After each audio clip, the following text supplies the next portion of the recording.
Déjà, les premières enveloppes. Donc, sur les courses, bilan du mois de juillet, nous avons dépensé que 377 € pour 5.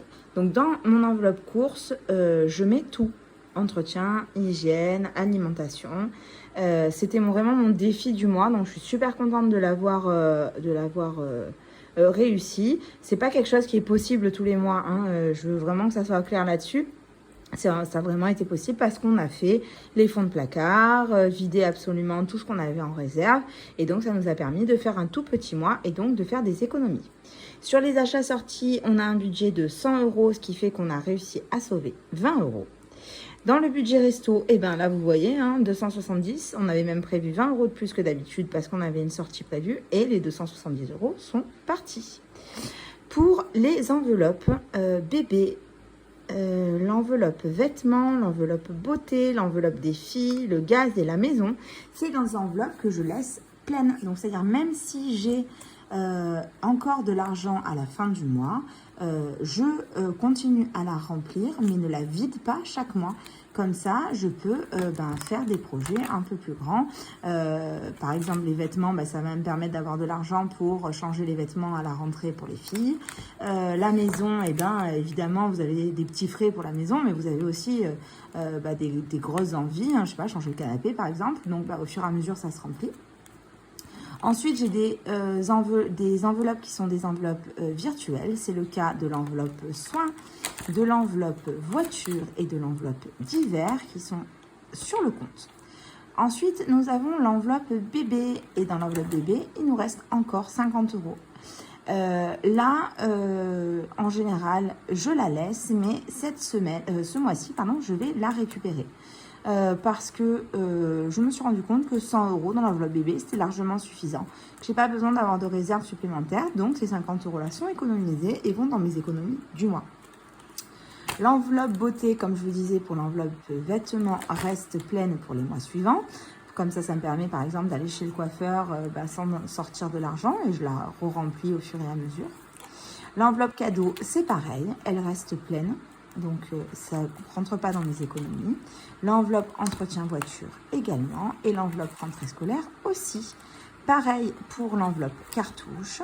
Comme ça, quand il y en a besoin, on peut prendre dedans. Pareil pour l'enveloppe gaz. Et ensuite, pour l'enveloppe argent de poche des filles. Voilà, vous avez vu le bilan du mois. Je vous montre tout ça sur ma fiche suivi hebdomadaire qui me permet du coup de suivre semaine par semaine les dépenses faites et les économies réalisées. Je vous montre tout ça quand j'ai fini. Voilà ma feuille de suivi hebdomadaire remplie, ce qui va me permettre de faire le point complet sur mon mois. J'ai respecté mon budget en dehors de l'enveloppe soins.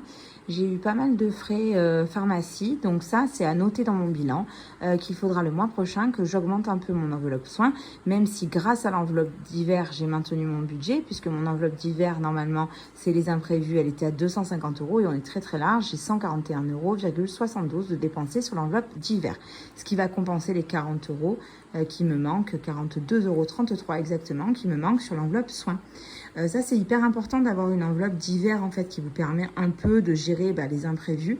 Ce qui est important aussi, c'est de constater vos erreurs quand vous faites un budget. Hein. Un budget, il peut y avoir des erreurs et vous dire mince, j'avais pas bien prévu sur les soins. C'est pas grave, le mois suivant, vous corrigez. C'est hyper important d'être flexible et adaptable. La chose aussi que je voulais vous dire, c'est que une fois que vous avez fait le point sur vos dépenses, toujours très important de remplir votre feuille bilan du mois pour pouvoir vraiment vous poser, vous dire qu'est-ce que je vais changer ce mois-ci. Je vous montre de suite les économies du mois.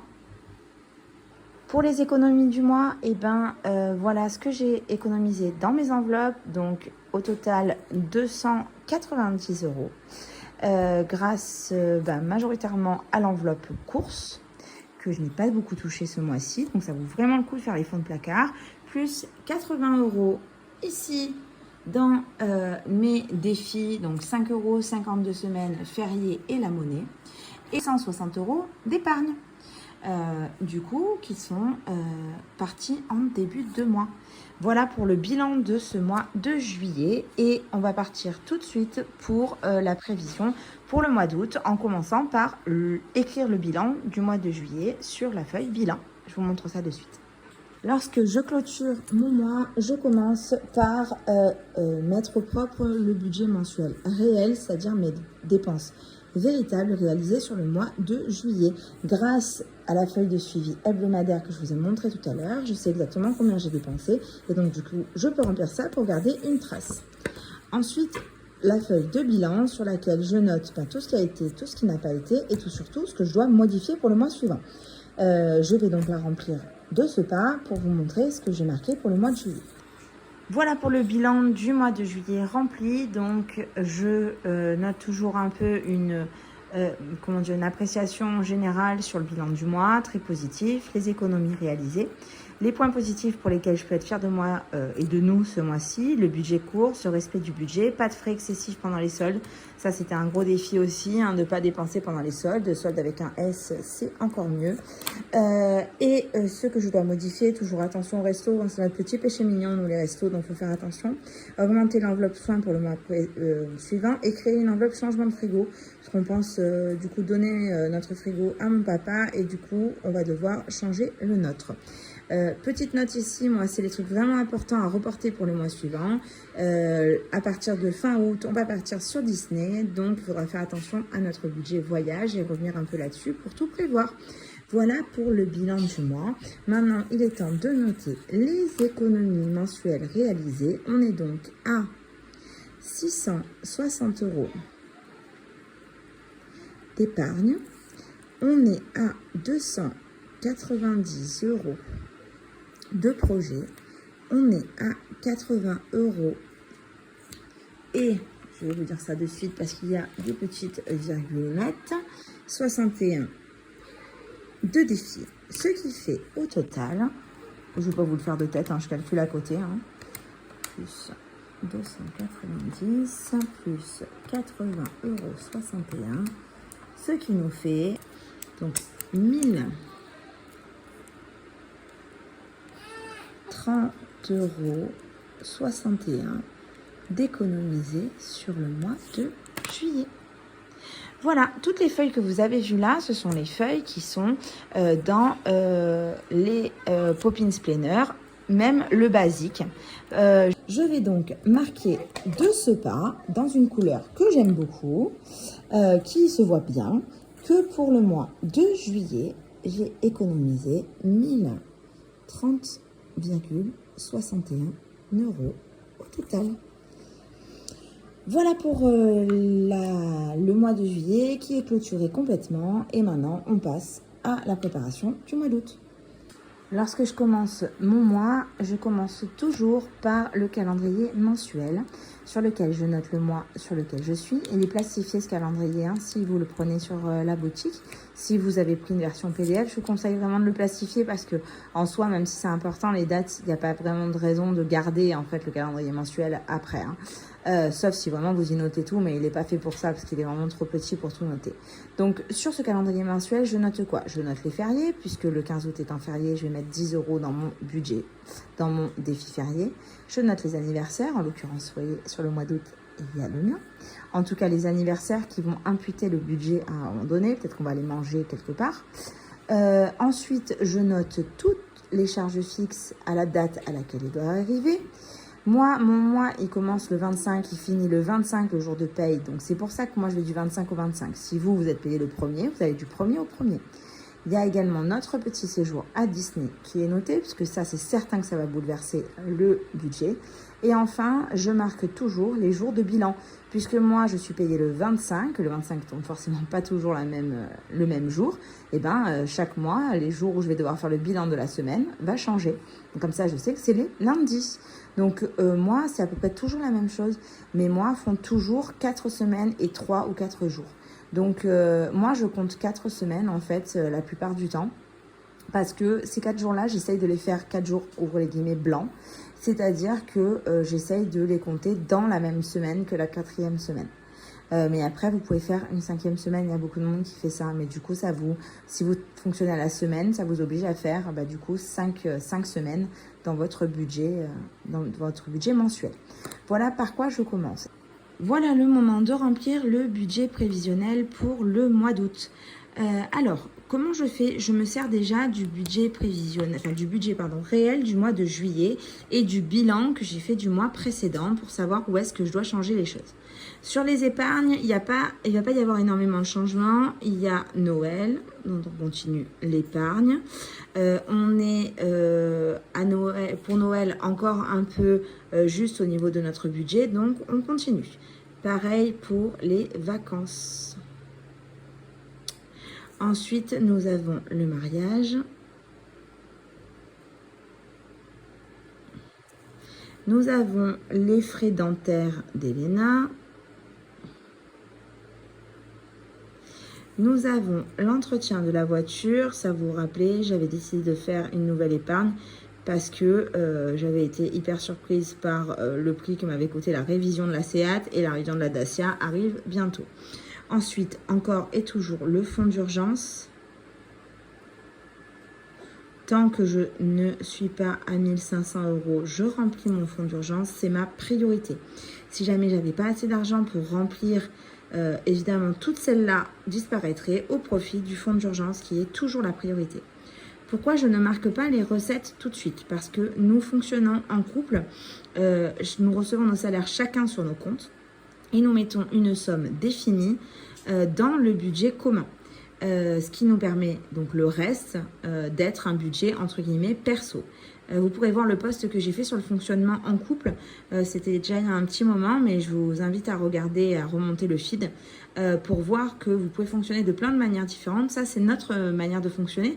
Donc, en fonction de combien je vais prévoir dans mon budget, je vais attribuer en fait une somme pour Sébastien et une somme pour moi.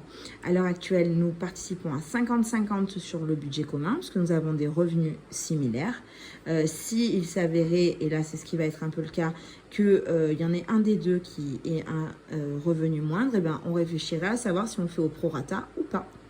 Voilà pour le fonctionnement en couple. Donc, on va attribuer des sommes pour les épargnes, du coup, celle-ci, et on va en rajouter une, c'est celle que j'ai marquée dans mon bilan, pour le changement du frigo. Voilà pour les épargnes.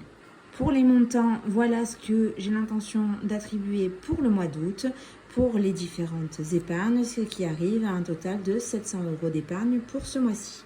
Ensuite arrive le moment de noter les dépenses fixes. Alors ce mois-ci, c'est le mois d'août, il y en a moins. Il n'y a pas l'école, il n'y a pas la crèche, etc. On arrive à un montant de 663 € pour ce qui est des dépenses fixes ce mois-ci. Et ensuite, on arrive aux dépenses variables qui sont donc les enveloppes que je vais venir noter ici et dont je vais noter le montant attribué. Voilà pour les dépenses variables. Donc, les points qui ont changé par rapport au mois dernier. Alors, sur les courses, je pars toujours sur 600, c'est toujours la base. Il y a des fois où je fais les 600, il y a des fois où, comme le mois de juillet, vous avez vu, j'ai fait 370. Donc, moi, je préfère mettre plus et économiser que mettre moins et me retrouver mal dans mon budget. Les vêtements, d'habitude, je mets 100 €, mais là, on a acheté ce qu'il nous fallait, donc 50 seront largement suffisants. Pour la maison, c'est pareil, on arrive déjà à un petit coussin pour la maison, c'est suffisant. Donc, du coup, 50 €, ça ira très bien. Les achats plaisir, on reste à 120, les restos à 270. Le budget cadeau, ce mois-ci, vous avez vu, c'est mon anniversaire. Donc là, en général, quand c'est les anniversaires, enfin celui de Sébastien ou le mien, on se fait des cadeaux avec nos comptes perso. Donc, c'est pas un mois qui va nous revenir très cher en cadeau. L'enveloppe bébé reste à 100 €. Pour la beauté, il y a suffisamment. Le gaz, il y a suffisamment. Les filles, il y a suffisamment. Donc, je ne mets pas. Pour les soins, j'ai augmenté parce que le mois dernier, j'étais à 120 et ce n'était pas suffisant. On est monté à 160. Par contre, j'ai descendu de 50 l'enveloppe d'hiver puisque je n'avais dépensé que 140 €. Pareil pour la voiture, je laisse pareil. Au début, j'étais à 300 € mais je suis passée à 350 vu l'augmentation du prix de l'essence. Cette petite enveloppe entretien voiture, c'est juste pour les petits frais de voiture qui peuvent être des frais de lavage, des changements d'essuie-glace ou le contrôle technique, des choses qui ne sont pas des gros frais liés à la bagnole.